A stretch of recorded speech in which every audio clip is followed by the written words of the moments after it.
Welcome to Data Structures and Algorithm Design. In this video, you will learn about analysis of algorithms in detail. The topics that we are going to learn in this session will be analysis framework, asymptotic notations, properties of asymptotic notations, using limits for comparing orders of growth. Analysis framework. In analysis framework, we are going to see the main factors which are being involved to compute the efficiency of an algorithm.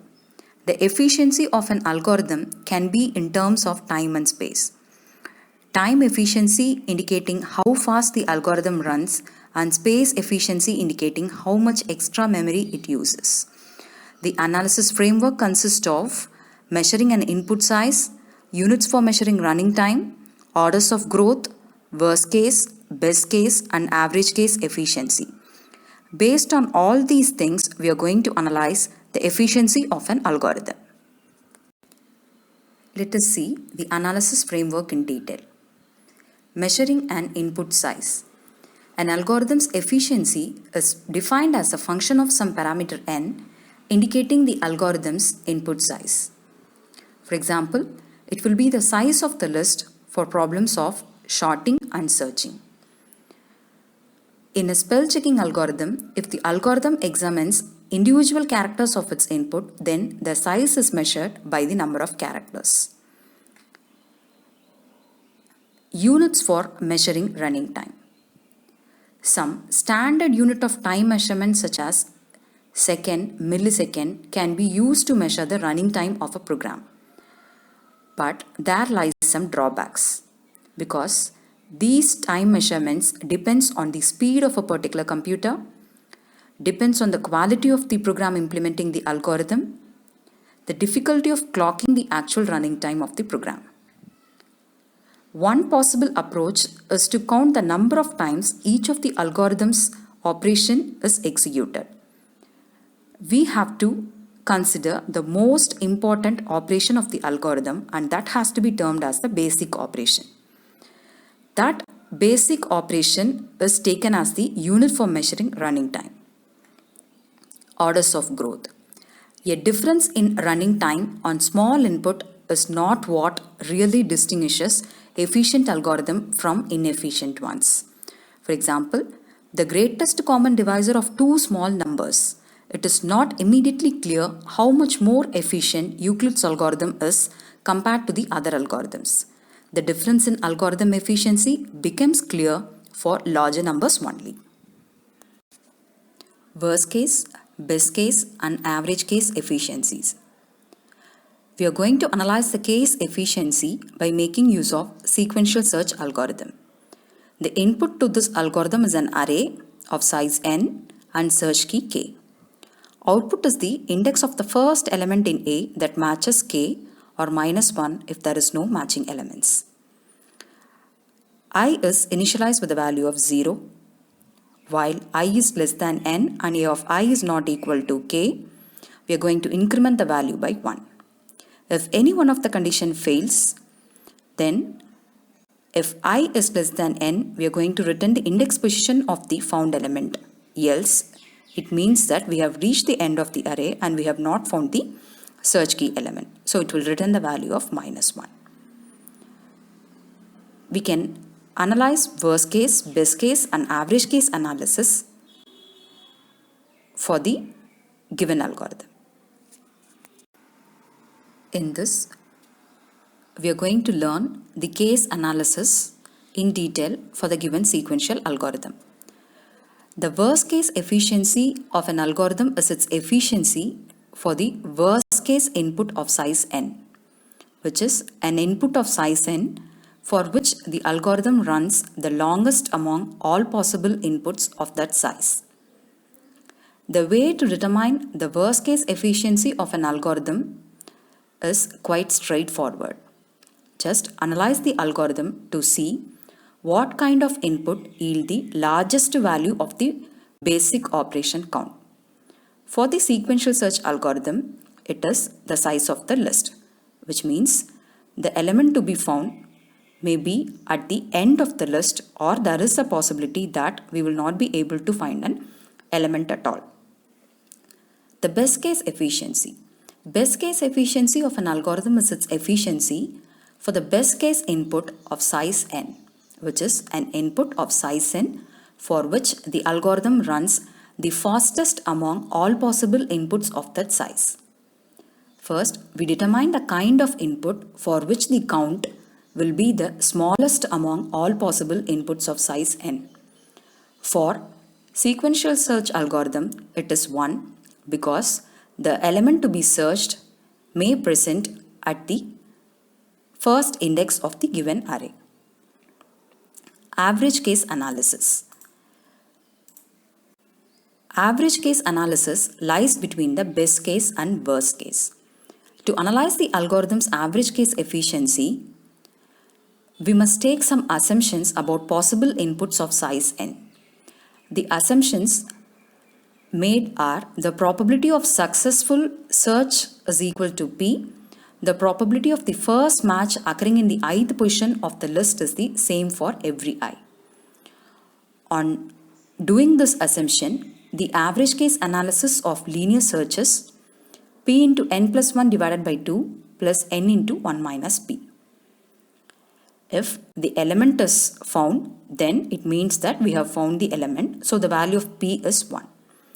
So we get the average case analysis of linear search to be n plus 1 divided by 2. So to conclude, the worst case, best case and average case efficiency of an linear search or sequential search algorithm is n, 1 and n plus 1 by 2. Our next topic is asymptotic notations. Asymptotic notation is used to take meaningful statement about the efficiency of a program. The efficiency analysis framework concentrates on the order of growth of an algorithm's basic operation count as the principal indicator of the algorithm's efficiency. To compare and rank such orders of growth, computer scientists use 3 notations. They are big O notation, big omega notation and big theta notation. Let T of n and G of n can be any non-negative functions defined on the set of natural numbers. The algorithm's running time T of n usually indicated by its basic operation count C of n and G of n as some simple function to compare with the count, which means that we have 2 functions T of n and G of n. T of n indicates the basic operation count and G of n is a simple function which is used to compare with the count of the basic operation. Let us see in detail about all the 3 notations. Big O notation. A function T of n is said to be in big O of G of n denoted by T of n belongs to big O of G of n if T of n is bounded by some constant multiple of G of n for large values of n. That is, an algorithm's running time can be expressed in terms of big O notation if it has been bounded above by a function with some constant multiple. The examples given here are n cube does not belong to order of n squared, because if it has to be expressed in terms of big O notation, then G of n value should be greater than or equal to T of n. When we have a look at 100n plus 5 belongs to order of n squared, here G of n is greater than T of n. So this is a proper notation for big O. Big omega notation.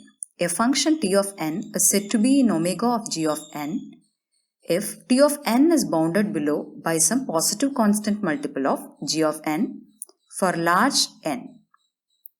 The examples given here are n cube belongs to omega of n squared because here G of n is having a value lesser than t of n, which means that it is bounded below by some function called g of n. But 100n plus 5 does not belong to big omega of n square because it is bounded above by the function g of n. Big theta notation. A function t of n is said to be in big theta of g of n if t of n is bounded both above and below by some constant multiples of g of n for large values of n. This is useful for average case analysis. The example, 1 by 2 n into n minus 1 belongs to big theta of n squared, which is bounded above by 1 by 2 and bounded below by the constant multiple of 1 by 4. Let us see some of the useful properties of asymptotic notation. First, reflexivity. If f of n is given, then f of n is equal to order of f of n. Symmetry. If f of n is equal to big theta of g of n, if and only if g of n is equal to big theta of f of n. Transitivity. F of n is equal to big O of g of n and g of n is equal to big O of h of n, then f of n is equal to big O of h of n. Transpose symmetry. If f of n is equal to big O of g of n, if and only if g of n is equal to big omega of f of n. The other properties are big O of f of n plus big O of g of n is equal to big O of maximum of f of n comma g of n. If t of n belongs to big O of g1 of n and t2 belongs to big O of g2 of n, then t1 of n plus t2 of n belongs to big O of maximum of g1 of n comma g2 of n. The last property is useful when we have two concurrently executing algorithm. Using limits for comparing orders of growth. Asymptotic notations can be used for comparing the orders of growth by making use of limits. The three principal cases that may arise are given below. If limit n tends to infinity, t of n divided by g of n, if the value is 0, it means that t of n has a smaller order of growth than g of n. If the value is a constant, then it implies that t of n has the same order of growth as g of n. If it is infinity, it implies that t of n has a larger order of growth than g of n. The first two cases belongs to big O, the last two belongs to big omega, and the second case belongs to big theta notation. We can also make use of L'Hopital rule for finding the order of growth and Stirling's formula for finding the orders of growth. Hope this session gives you the basic understanding of analysis of algorithm. Thank you.